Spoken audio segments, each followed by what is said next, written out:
Sophia Loren, le symbole ultime de la beauté méditerranéenne, la femme qui a fait plier Hollywood, n'a pas vécu une vie enveloppée de soie et de projecteurs. Derrière ce sourire qui a fait fondre des millions de cœurs, se cachait une enfance remplie de larmes, de blessures qui ne se sont jamais complètement cicatrisées, et d'une histoire d'amour qui a stupéfié le monde entier. Aux côtés de Cary Grant, le gentleman le plus charmant d'Hollywood, Lauren pensait avoir trouvé son destin. Mais le destin est arrivé au mauvais moment. Grant était déjà marié et Lauren était déchirée entre passion et moralité. Un jour, Grant fit quelque chose de si choquant que Lauren s'enfuit en Grèce, espérant trouver la paix, pour faire face à la douleur la plus profonde de sa vie. Sa vie romantique tournait autour de deux hommes qui l'aimaient avec une intensité folle. Tous deux voulaient passer leur vie avec elle, mais entre eux se dressaient d'innombrables obstacles, des mariages secrets à la menace de la prison. Au final, un seul homme gagnerait le cœur de la beauté italienne. L'autre s'en irait avec une âme brisée. Et en attendant, abonne-toi à la chaîne pour ne rien rater des nouvelles histoires inédites sur les stars d'Hollywood. Lâche ton like et clique sur la petite cloche. Sophia Loren est née en 1934 dans la petite ville de Pozzuoli, dans le sud de l'Italie. Dès le tout premier moment, sa vie n'avait pas de place pour la douceur. Son père, Riccardo Cicalone, un homme de statut, abandonna sa mère et elle avant que Sophia ne comprenne même ce qu'était une famille. Il ne laissa rien derrière lui, sauf son nom de famille, Cicalone, un nom que Lauren porta toute sa vie comme une cicatrice qui ne guérit jamais. Plus tard, elle ne rencontra son père que 3 fois. Et quand elle devint une star de renommée mondiale, elle ne souhaitait plus se retourner sur ce passé. L'enfance de Sophia fut marquée par la faim et les difficultés durant les années de guerre. Elle était une fille maigre et maladroite, moquée par ses camarades qui l'appelaient « cure-dent ». Personne n'aurait pu imaginer que dans ce corps fragile se cachait une beauté qui ferait un jour plier le monde entier. Pourtant, comme par miracle, tout changea l'été de ses 15 ans. Ce jour-là, Lauren suivit des amis à Rome, espérant seulement trouver un petit emploi. Mais au milieu du bruit du concours de Miss Italia, un homme étrange s'approcha d'elle et lui remit un petit mot. C'était de Carlo Ponti, un juge du concours et un célèbre producteur de films. Il avait vu Lauren dans la foule et quelque chose dans sa beauté l'avait laissé stupéfait. Ponti lui dit qu'elle devait concourir. Pour une autre fille, l'attention d'un homme plus âgé et inconnu aurait pu être effrayante, mais pour Sophia, cela ressemblait à un signal du destin. Tout au long de son enfance, sa mère lui avait toujours dit « Tu es née pour être une star ». Et maintenant, elle croyait que cette prophétie était sur le point de se réaliser. Le concours de 1950 transforma une fille de 15 ans en une sensation nationale. Sophia Cicalone remporta le titre de Miss Élégance, la 2e place lors de sa toute première apparition publique.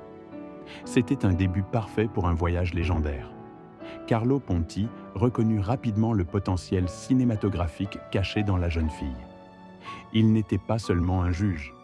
Il était l'homme qui ouvrit la première porte menant Lauren dans le monde du cinéma. C'est Ponti qui lui suggéra de changer son nom de Cicalone à Sophia Loren. Un nom qui résonnait comme une cloche en argent, simple, distinctement italien et destiné à devenir iconique. Mais parallèlement à l'essor de sa carrière, une relation compliquée commença à se former entre eux. Ponti avait 22 ans de plus que Lauren. Au début, ils étaient amis, puis confidents, et finalement amants. Lorsque Lauren n'avait que 19 ans, toutes les limites s'effacèrent. Elle l'aimait avec la confiance totale de quelqu'un qui avait désiré toute sa vie une famille. Ponti devint à la fois l'ombre du père qui l'avait abandonnée et l'homme qu'elle ne pourrait jamais avoir complètement. Car Carlo Ponti était déjà marié avec 2 enfants. Dans l'Italie des années 1950, le divorce était interdit. Leur amour, à la fois romantique et interdit, devint l'objet d'un examen public incessant. Lauren a dit un jour « Je voulais seulement un foyer, quelque chose que je n'ai jamais eu. » Mais la loi ne le permettait pas. Alors, elle tourna son regard vers l'ouest, vers Hollywood, la terre des opportunités et de la lumière. Sophia Loren commença à jouer dans des films italiens à seulement 16 ans. Quelques années plus tard, le monde commença à prêter attention. La jeune femme grande et brune avec une beauté envoûtante rendait fous les puissants d'Hollywood. Tout le monde la voulait, et Paramount gagna. Le studio lui signa un contrat de 5 films, lançant son parcours vers les sommets éblouissants de la capitale du cinéma. Pour une jeune fille d'Italie, Hollywood aurait pu être intimidant, mais la ville des Lumières l'accueillit chaleureusement. Le contrat de 5 films avec Paramount mit le nom de Lorraine fermement sur la carte internationale du cinéma. En seulement quelques années, Sophia Loren devint un nom connu de tous. Pourtant, pour Lorraine, la célébrité n'était jamais suffisante. Elle aspirait à devenir la plus grande star de la Terre. Sophia Loren n'attendit jamais que le monde lui offre la gloire. Elle la poursuivit pas à pas, rôle par rôle, sueur par sueur. Entre 1950 et 1955, elle apparut dans plus de 35 films, un nombre qui aurait brisé presque n'importe qui. Au début, Lorraine se perdit dans le tourbillon, se sentant comme si elle était née pour la caméra, les lumières et les applaudissements. Mais la célébrité a toujours un prix. Une nuit dans une pièce calme, elle ne pouvait soudainement plus respirer. Sa poitrine semblait écrasée. Elle pensa qu'elle était en train de mourir. Le médecin n'eut besoin que de quelques minutes pour trouver la cause. Pas de maladie, mais de la panique.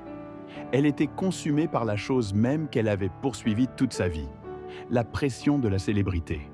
À partir de ce moment-là, Sophia Loren comprit que si elle ne se sauvait pas, personne ne pourrait le faire. Elle ralentit, refusa des projets et choisit des rôles moins nombreux mais plus profonds. La célébrité demeura, mais Lorraine avait appris à vivre lentement, à respirer au milieu de la tempête. Lorsqu'elle déménagea en Amérique avec Carlo Ponti, Sophia pensa qu'elle avait enfin trouvé ce qui lui manquait toujours, une vraie famille. Ponti divorça de son ancienne femme au Mexique et les deux célébrèrent une cérémonie de mariage légal. Mais peu après, le gouvernement italien déclara leur mariage invalide, les qualifiant tous deux de fugitifs. S'ils rentraient chez eux, ils seraient arrêtés. Une blague cruelle de la loi força Lorraine à vivre pendant des années dans la peur et la prétention. Une épouse qui ne pouvait pas être reconnue, une citoyenne italienne interdite de retourner dans son propre pays. Au milieu de ce tumulte, Hollywood l'accueillit à bras ouverts et le destin arrangea pour qu'elle rencontre 2 hommes qui changeraient le cours de sa vie. Lors d'une fête somptueuse, Lorraine rencontra Frank Sinatra et Cary Grant. Sinatra était la chaleur du vin rouge, Grant le froid de l'acier. Elle n'aimait pas Grant au début, arrogant, distant, froid. Mais le destin les réunit à nouveau. Et sous les lumières tamisées, avec des mots lents et des regards prolongés, quelque chose commença à s'enflammer entre eux, quelque chose qui allait au-delà de l'écran. Pourtant, Sophia Loren resta une femme de raison. Lorsque sa célébrité atteignit son apogée, surtout après la chute de l'Empire romain, en 1964, pour laquelle elle gagna un salaire d'1 million de dollars, un record à l'époque, elle n'oublia pas ce qui l'avait un jour amenée à s'effondrer. Lorraine choisit de garder ses distances avec le scintillement d'Hollywood, de rester éloignée de la vanité et de revenir à ce qui était le plus essentiel, la famille et le désir d'être mère. Mais le destin n'en avait pas fini de la tester. Lorraine tomba enceinte plusieurs fois, mais chacune se solda par une fausse couche. Et avant qu'elle ne puisse se remettre de ses chagrins, les choses empirèrent encore. La presse sentit l'odeur de la tragédie. Les médias commencèrent à spéculer et à fabriquer des histoires sur ses grossesses ratées. Elle dut endurer des invasions constantes de sa vie privée, ajoutant à une douleur qu'elle portait déjà. Et comme de nombreuses actrices de son époque, Lorraine dut également faire face à des costards qui étaient insupportables, parfois même cruels. Au début des années 1960, Sophia Loren fut invitée à collaborer avec l'une des icônes les plus légendaires d'Hollywood, Clark Gable. Pour Lorraine, c'était un immense honneur. Elle avait toujours vu Gable comme une légende vivante, l'homme qui avait fait tomber le monde entier amoureux à travers Autant en emporte le vent. Mais en seulement quelques jours sur le plateau, cette image s'effondra. Le premier jour de tournage se déroula sans accroc, jusqu'à ce que l'horloge sonne 17 ans. Sans hésitation, Gable sourit, mit sa veste et dit « Au revoir les amis !» avant de quitter le plateau, laissant toute l'équipe en plein tournage. Lorraine resta figée dans la confusion. Au début, elle pensa qu'il avait peut-être eu une urgence, mais non, c'était simplement la routine de Gable. Il travaillait à l'heure, jamais une minute de plus, peu importe quoi.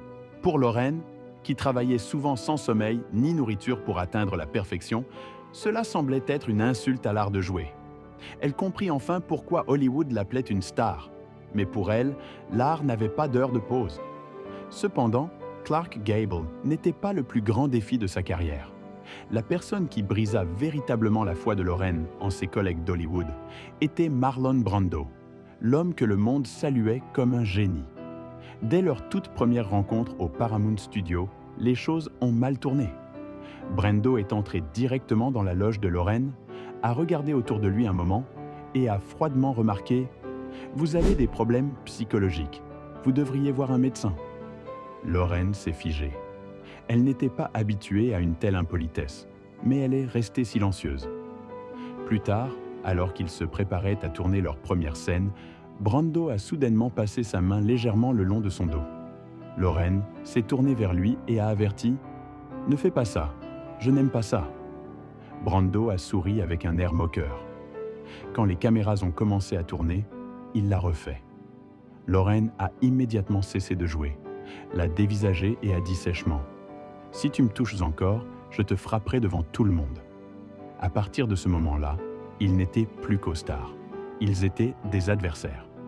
Brando a commencé à se moquer de Lorraine dans son dos, disant aux gens qu'elle avait une haleine de dinosaure simplement parce qu'elle avait mangé un plat italien avec de l'ail. La rumeur s'est répandue dans le studio, rendant l'atmosphère insupportable. Et puis est venu le grand moment du film, la scène du baiser. Après leur premier essai, Lorraine s'est figée, son visage pâle. Brando avait murmuré quelque chose à son oreille qui l'avait laissé humiliée. Elle est sortie du cadre et a crié « Sais-tu ce qu'il vient de me dire ? Il m'a dit que j'avais un long poil qui poussait dans mon nez. » Le plateau est tombé silencieux. La scène était ruinée. Le réalisateur a ordonné un autre essai, puis un autre. Lors du dernier essai, Brando a mordu les lèvres de Lorraine si fort qu'elle a commencé à saigner. Le film s'est terminé dans une atmosphère aussi froide que leur relation. Lorraine a juré qu'elle ne travaillerait plus jamais avec Brando. Plus tard, elle a dit « Il était talentueux, mais il manquait de respect. » Et pour moi, c'est quelque chose d'impardonnable. Il n'est pas surprenant que les deux n'aient jamais collaboré à nouveau. Mais incroyablement, Marlon Brando n'était pas le pire costard que Lorraine ait jamais eu. Ce titre douteux appartenait à Peter Sellers. Lorsque Sophia Loren a signé pour jouer dans Les Millionnaires, le studio a contacté le célèbre comédien britannique. Au début, Sellers n'était pas intéressé jusqu'à ce qu'il apprenne que Loren serait dans le film. Alors, il a littéralement sauté de joie. Dans les coulisses du film, Sophia Loren et Peter Sellers ont maintenu une apparence de professionnalisme. Mais sous cette surface polie bouillonnait un courant sous-jacent dangereux. Loren, avec sa grâce et son calme, croyait que leur relation était purement professionnelle. Sellers, cependant, voyait les choses différemment. Son admiration pour elle s'est lentement transformée en obsession. Un soir, lors d'un dîner avec sa femme et des amis, Sellers a soudainement déclaré son amour passionné pour Lorraine juste devant sa femme. La table est tombée silencieuse. Lorraine n'a pu que forcer un sourire poli, essayant de sauver un brin de décorum dans ce qui ressemblait à une explosion émotionnelle rendue publique. Mais Sellers ne s'est pas arrêté là. Il s'est enfoncé plus profondément dans son obsession. Une nuit, il a même réveillé son jeune fils au milieu de la nuit pour demander « Penses-tu que je devrais divorcer de ta mère et épouser Sophia ?» Cette seule question a laissé le garçon émotionnellement marqué à vie. Pendant ce temps, Loren soutenait que rien au-delà de l'amitié n'avait jamais eu lieu entre eux, bien que les rumeurs n'aient jamais cessé de circuler. Les amis de Sellers, comme le comédien Spike Milligan, affirmaient que les deux avaient mal franchi la ligne, tandis que la femme de Sellers admettait qu'elle ne savait plus ce qui était vrai. Les choses, avec Cary Grant, cependant, étaient beaucoup plus compliquées. Sophia Loren a rencontré Grant pour la première fois lors d'une fête à Hollywood organisée par Frank Sinatra, et la première impression était tout aussi décevante que sa rencontre avec Marlon Brando. Grant est arrivé avec 2 heures de retard, et quand il est enfin apparu, il s'est moqué de son héritage, disant « Vous, les Italiens, avez tous des noms si étranges ». Lorraine s'attendait à rencontrer le charmant et élégant Cary Grant qu'elle avait vu à l'écran, pas un homme impoli et en retard. Mais, comme on dit, les premières impressions ne sont pas tout. Avec le temps, Grant a commencé à éveiller quelque chose de profond en Lorraine, quelque chose qu'elle ne voulait pas admettre. À l'époque, Grant était piégé dans son troisième mariage malheureux, tandis que Lorraine restait dévouée à Carlo Ponti. L'homme était embourbé dans des problèmes juridiques qui maintenaient leur mariage en suspens. Au fond d'elle-même, Lorraine a commencé à réaliser que peut-être Ponti ne pourrait jamais lui donner le foyer dont elle avait toujours rêvé. En 1957, Sophia Loren et Cary Grant ont co-vedette pour la première fois dans La Fierté et la Passion. Deux étoiles de deux mondes différents se sont rencontrées pour la première fois. Cary Grant, le parfait gentleman d'Hollywood, et Sophia Loren, la radieuse rose italienne de 22 ans. Personne n'aurait pu imaginer qu'au milieu de la fumée, des lumières et des cris tonitruants sur le plateau, un amour commencerait à fleurir discrètement, silencieux mais intense, comme un courant sous-jacent attendant de s'écraser sur le rivage.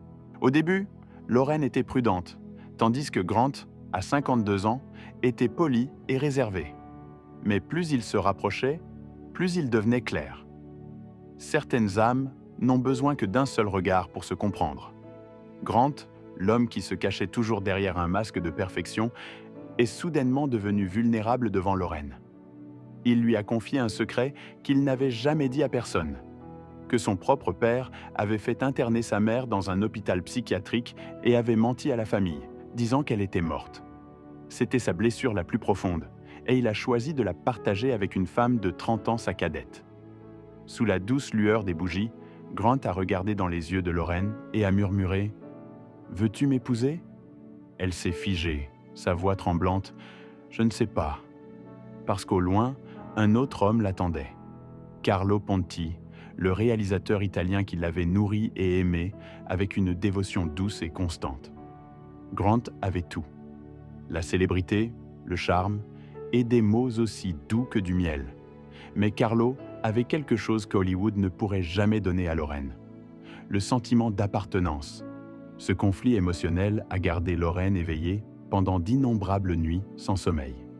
Puis un jour, alors qu'elle quittait le plateau de tournage pour la Grèce pour commencer un nouveau projet, elle a reçu un bouquet de roses cramoisies et une note bleu pâle qui disait « Pardonne-moi ma chère fille, j'ai été trop hâtif.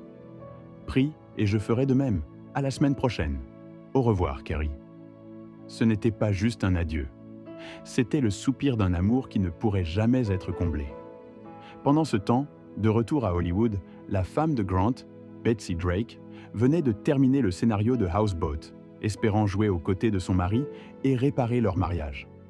Mais Grant a insisté pour que le studio réécrive le rôle féminin pour Sophia Loren. Son amour n'était plus un secret. Et quand Lorraine est partie, l'atmosphère sur le plateau est devenue glaciale. Tout le monde pouvait sentir le vide qu'elle avait laissé derrière elle. Grant espérait toujours qu'elle reviendrait. Mais Lorraine savait déjà, si elle le choisissait, elle se perdrait. Elle avait vu comment la presse avait crucifié Ingrid Bergman pour avoir osé divorcer et se remarier. Lorraine connaissait le prix d'un amour que le public jugeait pécheur. Et elle savait aussi que, peu importe à quel point Grant était magnifique, il ne serait jamais l'homme qui retournerait en Italie avec elle pour cuisiner dans une petite cuisine ou pour parler dans le langage simple de la maison. Carlo est italien. Lorraine a dit qu'il appartient à mon monde. Je savais que c'était le bon choix. Après des années d'attente, Lorraine et Carlo Ponti ont enfin légalisé leur mariage en 1966. Ils sont restés ensemble pour la vie. Pas de scandale, pas de bruit, jusqu'à son décès en 2007. Grant a ensuite envoyé ses félicitations lorsque Lorraine a donné naissance à son fils. Et les deux ont maintenu une profonde amitié jusqu'à la fin de leurs jours. Quant à Lorraine, la pauvre fille de Naples, elle est devenue la déesse du cinéma européen. La première femme à transformer son nom en marque de parfum et plus tard à se représenter dans un film sur sa propre vie. Lorsqu'on lui a demandé si elle regrettait d'avoir refusé Cary Grant, Lorraine a simplement souri. Je l'aimais avec un amour qui était beau, pur et juste pour son temps.